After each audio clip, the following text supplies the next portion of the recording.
Bueno, no sé. No pudo ser. Estaba tratando de armar el cubo para la cámara que lo sigue a él. ¿Qué cámara? ¿Había una cámara siguiéndome? No me di cuenta. Claro, no me di cuenta. claro. No me ponga nervioso. Él es una estrella. 20 segundos te quedaban y no. Sí, no pude. Entonces, bueno. ¿Puedes decir que yo puedo hacer la columna armando el cubo? No, prefiero que hagas la columna. Solo lo sabes. A que arme el cubo. No, escúchame. La semana pasada hicimos la toma 1 de la reforma laboral. Exacto. Habíamos empezado a charlar algunas cosas vinculadas alrededor de eso. Sí, tengo como un libro escrito ya de reforma me imagino, laboral. estamos monotemáticos. Pero bueno, me interesa en particular pensar, mira, lo estoy resolviendo. Mira. Se resuelve. Ya estamos. Está armando el cubo, los que nos están viendo por Instagram lo pueden... Falta, quedó ahí. Y si no pueden volver sobre el programa, ¿no? Y verlo más tarde. Claro. No se lo pierdan. Bueno, no. Quedó un azul del otro lado. Debe ser Guillermo Moreno. Ya está. Lo estoy poniendo nervioso a Nico Bayo que quiere que termine el programa con un ahí está.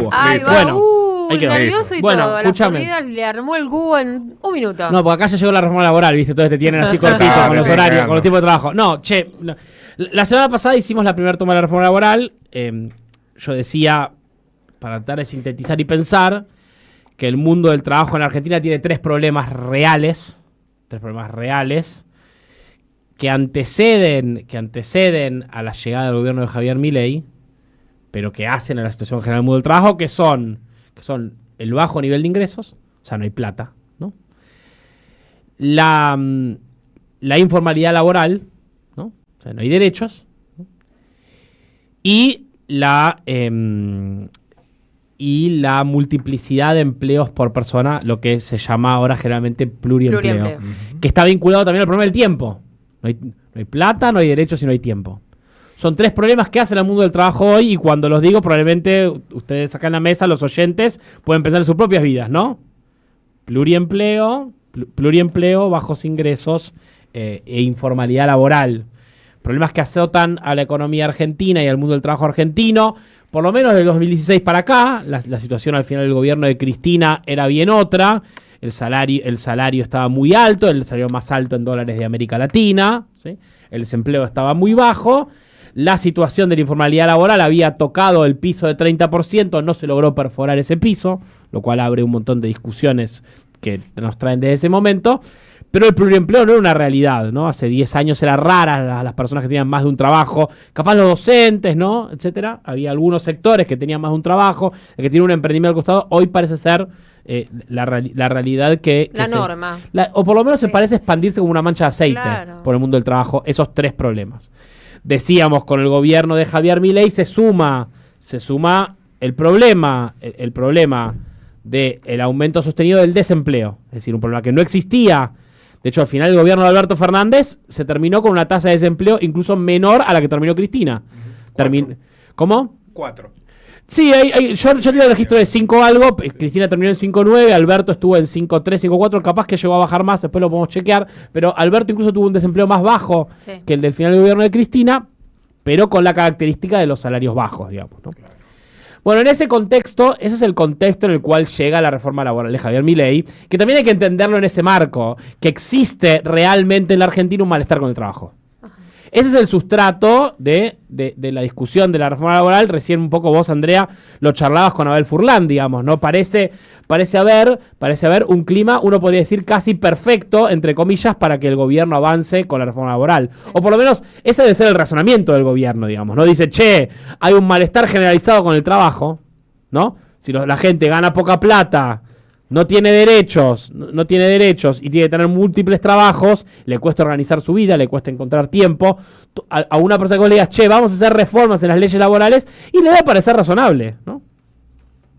Y por supuesto lo que vos también sumabas, que era la imagen de los dirigentes sindicales al conjunto de la sociedad, producto sin dudas, de una terrible demonización, ¿no? Por parte de los medios hegemónicos concentrados, a la que es objeto el conjunto del peronismo, por supuesto Cristina, etcétera. Los liderazgos del mundo sindical no están exentos de eso. Y también hay que decirlo, un desafío que le ha costado mucho al movimiento obrero en la última década y media, ¿no? Que es intentar lograr representar no solamente a los trabajadores que están sindicalizados bajo sus propias ramas, sino tratar de ser capaces de representar, por lo menos indirectamente, por lo menos casi de una forma más política, a los trabajadores que no están encuadrados en esos sindicatos, ¿no? Es decir, la Confederación General del Trabajo, que incluso hubo discusiones y esfuerzos en algunos momentos en la discusión de si los trabajadores de la economía popular tenían que tener un asiento o no en la Confederación. Fueron discusiones que existieron al interior del movimiento obrero, pero que uno puede decir, bueno, ahí hay un déficit de representación, vamos a decirle casi política, ¿no?, de las estructuras sindicales sobre el conjunto de los trabajadores que están por fuera de esos sindicatos. Si uno evoca la figura de Saúl Ubaldini, en algún momento, incluso de Hugo Moyano, ¿no?, figuras importantes del movimiento obrero, ¿no?, la experiencia de la CTA a fines de los 90, que intentó aglutinar también a trabajadores desocupados, ¿no? Siempre hubo esfuerzos por tratar de lograr representar algo más. Bueno, eso aparece como una debilidad, y el gobierno entonces dice, bueno, acá hay condiciones para un avance, ¿no? Por supuesto que decíamos la semana pasada, la reforma laboral es una exigencia del Fondo Monetario Internacional y también un deseo húmedo de las grandes empresas argentinas que siempre tienen el cajón abierto para sacar. La reforma laboral la piden todos los años en los grandes encuentros de la Unión Industrial, la Asociación Empresarial Argentina. Por el coloquio de idea arrancan, ¿viste? Bueno, ese es el contexto. Y hay un desafío ahí, porque en efecto, vos decís, che, si la mitad de los trabajadores no tienen derechos, ¿no?, y el grueso de los trabajadores tienen un malestar, bueno, el gobierno va a dar una discusión ahí, ¿no?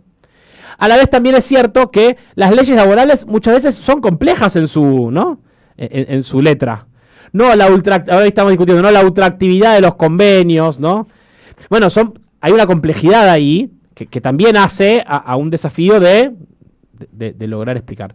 Bueno, estamos entrando, ayer finalmente se conoció el texto de la letra de la ley, estamos entrando en lo que parece que será la batalla política del verano, ¿no?, en este calorcito, y una novedad que yo no sé si estaba en las noticias, como en los planes de todo el mundo, que fue la rapidísima convocatoria de la Confederación General del Trabajo a una movilización este jueves. O sea, ya en 6 días, a una movilización. No sé si todo el mundo, yo no sé si estaba tan claro que iba a haber una respuesta contundente de la Confederación General del Trabajo. En esta fecha, ¿no? 18 de diciembre. Total.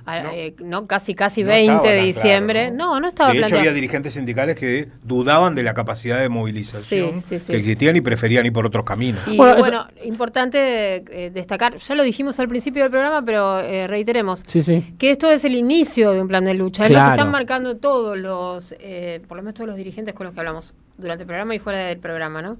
Sí, y que por supuesto hay que ir haciendo un trabajo.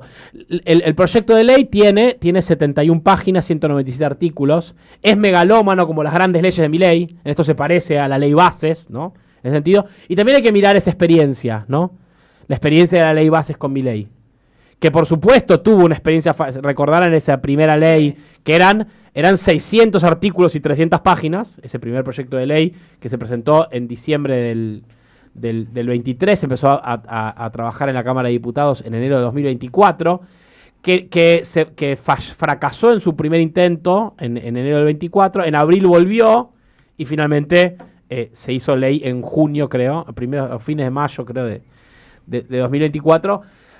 Hay que mirar ahí, hubo una movilización en contra de la ley Bases, ¿no?, en los días que se votaba. Quedó empatada en el Senado, ¿no? En la Cámara de Diputados pasó con tranquilidad, quedó empatada en el Senado, terminó definiendo Victoria Villarruel. La ley Bases, y le costó al gobierno aprobar esa primera ley. Pero a grandes rasgos yo diría, ¿no?, con todas las cosas terribles que tenía esa ley Bases, ¿no?, desde la primera reforma laboral, ¿no?, el régimen de incentivo a las grandes inversiones, etcétera, etcétera. Pero me interesa señalar, también hay un déficit político del peronismo. No le logramos ni cambiar el nombre.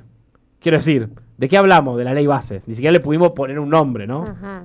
Distinto al que proponía el gobierno. Quiero decir, una dificultad para enfrentarlo. Y es cierto que estuvimos en una posición extremadamente defensiva. El gobierno acaba de ganar las elecciones. Y ojo con esta también, porque le pusieron ley de modernización laboral, que también es la idea de la modernización. Un eufemismo total acerca de lo que se trata la ley. Y a mí me contaron que en realidad al gobierno, a Milei, no le importa demasiado el contenido de la ley, ¿sabes? Lo que le importa es que salga. Ajá. O sea, que si hay discusión y logran negociar con los gobernadores, negociar algo, aunque tenga modificaciones, a él le sirve porque es lo que tiene que mostrar. Bullrich lo dijo. Al fondo. Lo dijo. Claro. Dijo que está dispuesta a negociar. Sí, claro, bueno, obvio. Como vimos en la ley bases, arrancaron con 600 artículos pensando que por ahí terminás en 300. Lo mismo con esto, arranca con 197, es muy maximalista, ¿no? Lo que quiere decir, acá está la ley que me pidieron. Pero también es cierto que el gobierno, hay que recordarlo, tiene importantes vencimientos de deuda en enero y en junio, necesita mostrar triunfos políticos, pero bueno, hay otros actores que sí están interesados en que salga la ley y es evidente que este proyecto de ley ha sido escrito. ¿No? Como la escribieron en Techines, ¿no? Sí, los grandes estudios de abogados de las grandes empresas. Por eso uno lo que ve rápidamente cuando va haciendo una lectura de la ley, y no quiero hablar mucho del contenido de la ley hoy, estamos todavía leyendo, me parece que eso vendrá en los días por venir, pero uno sí ve rápidamente una transferencia directa de riqueza de los trabajadores a los empresarios, ¿no? La baja de aportes patronales, etcétera. Vos ya estás viendo que, bueno, los empresarios están aumentando sus ganancias. Ya lo dijimos la semana pasada, uno de los principales objetivos que tienen las grandes empresas en estos momentos de caída económica es poder desprenderse más fácilmente de trabajadores. Es decir, si uno mira los despidos que han sucedido en la Argentina del inicio del gobierno de Milei hasta acá, el 70% sucedió en las grandes empresas. Los despidos de trabajadores formales registrados, el 70% vienen de las grandes empresas. ¿Qué quiere decir esto? Que son las grandes empresas las que están despidiendo trabajadores y si uno mira la letra de la ley, se va a encontrar que hay una búsqueda de facilitar que las grandes empresas puedan despedir trabajadores. Pero déjame volver un segundo a esta idea, ¿no? De que hay un sustrato cultural, ¿no? Adverso, por lo menos para quienes nos oponemos a la sanción de esta reforma laboral. Por supuesto, no podemos ir a esa batalla ya derrotados, diciendo, bueno, está bien, la gente ya no cree en los derechos laborales, si no los tienen todos son privilegios, bueno, tiremos la toalla, qué sé yo, veamos. Pero sí hay que ir con otra mentalidad a la discusión, ¿no? Que es algún tipo de mentalidad vinculada a ver si podemos hacer algún tipo de ofensiva. El movimiento obrero ya está empezando a dar una discusión, convocando a las calles, ¿no? Y desde el Partido Justicialista se empieza a delinear una propuesta más del orden de lo programático. Bueno, a ese malestar con el trabajo, ¿qué le vamos a proponer, no? La semana pasada te hablaba de un concepto que estaba en el comunicado del Partido Justicialista, que es el concepto de soberanía del tiempo, ¿no? Porque para pensar en este mundo del trabajo que tiene, decíamos, informalidad, bajos ingresos y pluriempleo, bueno, obviamente la gran solución a esto es un modelo económico distinto, que genere empleo de calidad, que proteja las industrias, como decía recién Abel Furlan, pero a este malestar hay que empezar a responderle con herramientas que puedan ir mejorando la vida de los trabajadores. Decíamos antes, entonces, la soberanía del tiempo. ¿Cuánto puede la legislación trabajar para que los trabajadores tengan mayor capacidad de determinar sus propios horarios de trabajo? Para poder armar de forma más flexible sus propias jornadas laborales. Si quiere trabajar 4 días un día y 10 días la otra. Decidirlo los trabajadores, no los empresarios. La letra de la ley que se presentó en el Congreso, ¿cuál es? ¿Cuál es la idea del banco de horas? ¿No? ¿Cuál es? Que los empleadores puedan definir que un día vos trabajes 4 horas y otro día trabajes 10. Hoy andate antes, mañana vení 2 horas antes. ¿No? ¿Por qué? Bueno, la soberanía del tiempo es pensar que sean los trabajadores los que tengan el derecho de elegir, dentro de ciertos marcos, depende de cada actividad, por supuesto, la posibilidad de decir. Me interesa algunas otras cosas que estaban en el comunicado del PJ para ir cerrando, sé que tengo que cerrar en 2-3 minutos, así que voy a meterle, digo Mayo, me pidió que me apure. Me interesa, decíamos, lo principal que necesita el mundo del trabajo es un cambio de modelo económico, ¿no? Y un shock distributivo. Una suma fija, decíamos un chiste medio el otro día como un salariazo, ¿no? Eso es lo que necesita el mundo del trabajo. Y hay que recordar que también eran las discusiones al final del gobierno de Alberto Fernández, ¿no? Las discusiones sobre que necesitábamos una suma fija, aumentos de ingresos, ¿no?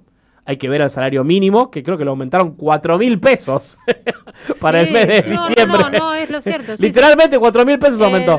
¿no? Yasky nos dijo eran 2 kilos de tapa de asado en 3 meses. Sumando los 3 meses. Sumando los 3 meses. Sí. Un bifecito por mes te puedes comer. Claro. Es muy impresionante. Bueno, Está por supuesto, lo primero que debe atenerse un programa político del peronismo en términos del trabajo es una mejora salarial.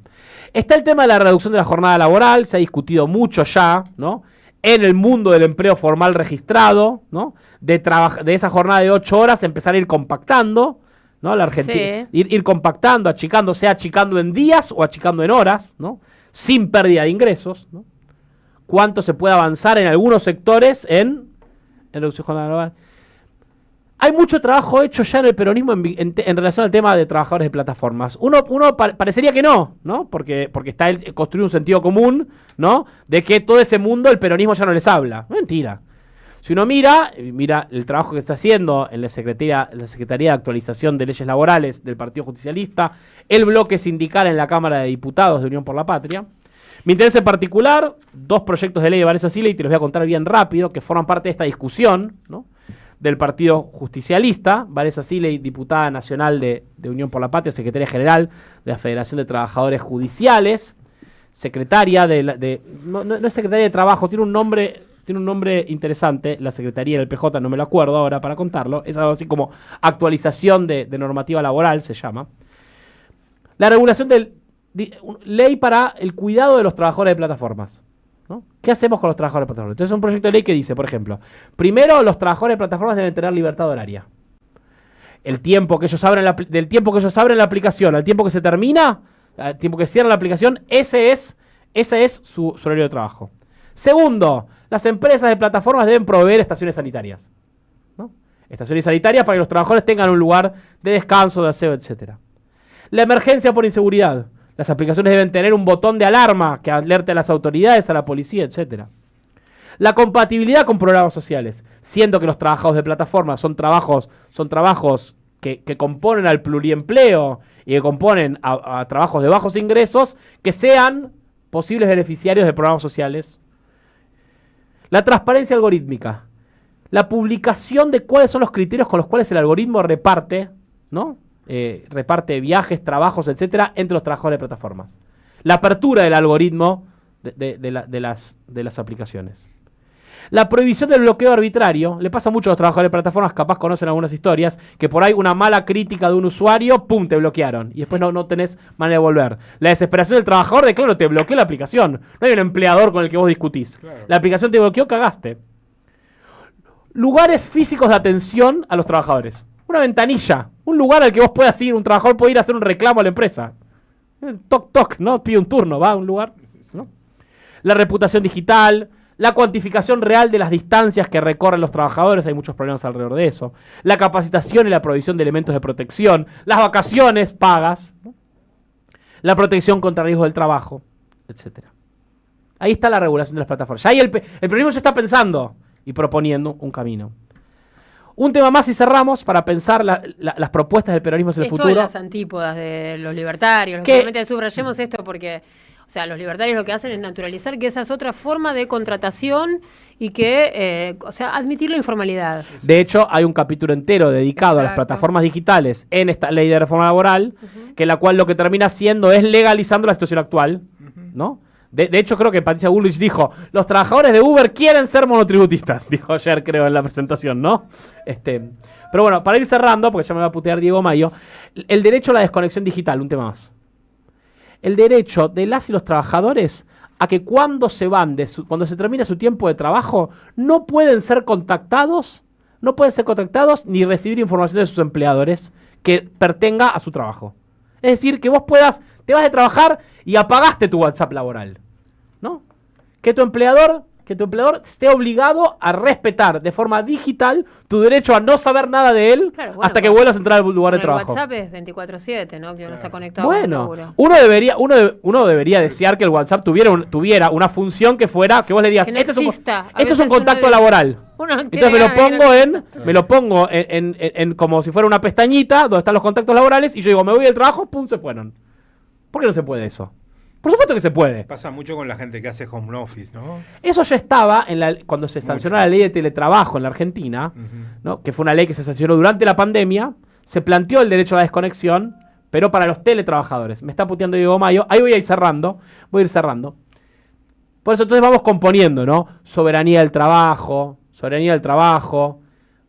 shock distributivo, de trabajadores de plataformas, derecho a la desconexión digital, participación de las y los trabajadores en las ganancias, a lo que está en nuestra Constitución, está en el 14 bis, todavía es una gran discusión histórica del movimiento obrero, cuánto los trabajadores pueden participar y de qué manera participar en las ganancias empresariales, la reducción de la jornada laboral. Es decir, mientras el peronismo se prepara en la calle para enfrentar a la ley de bases, también empieza a componer una propuesta programática que le habla al trabajo de esta época, ¿no? Pensando en un modelo económico distinto a que va a tener que atender a estos problemas que, así como los contamos, son del trabajo de todos los días y sí requieren una actualización laboral. En febrero de 2024, y con esto cierro, Cristina en su documento de 33 páginas, ¿no? Argentina en su tercera crisis de deuda de acuerdo de situación, ya decía, resulta ineludible discutir seriamente un plan de actualización laboral que brinde respuestas a las nuevas formas de relación laboral surgidas a la luz de los avances tecnológicos de una pandemia que trastocó cada uno de los ámbitos de la vida de las personas y también de las formas en el forma legal ya existentes. ¿Qué decía ahí Cristina? Este problema ya existía desde antes de que llegara a Javier Milei y a buena hora el peronismo empieza a componer respuestas políticas que cuando demos la discusión en la calle y adentro del Congreso no solamente estará el basta Milei, no Milei, ¿no? Sino también empezará a haber una propuesta alternativa para hablarle a esos millones de trabajadores, los que tienen derechos y están por perderlos, y a aquellos que anhelan tener una mejor vida vinculada a su trabajo, como creo que quiere todo el mundo. Muy bien. 6 minutos pasaron de las 7 de la tarde, 33 grados 4 décimas en Bajó este un poquitito. momento, sí, casi un grado. Vamos a dar la media vuelta y enseguida volvemos.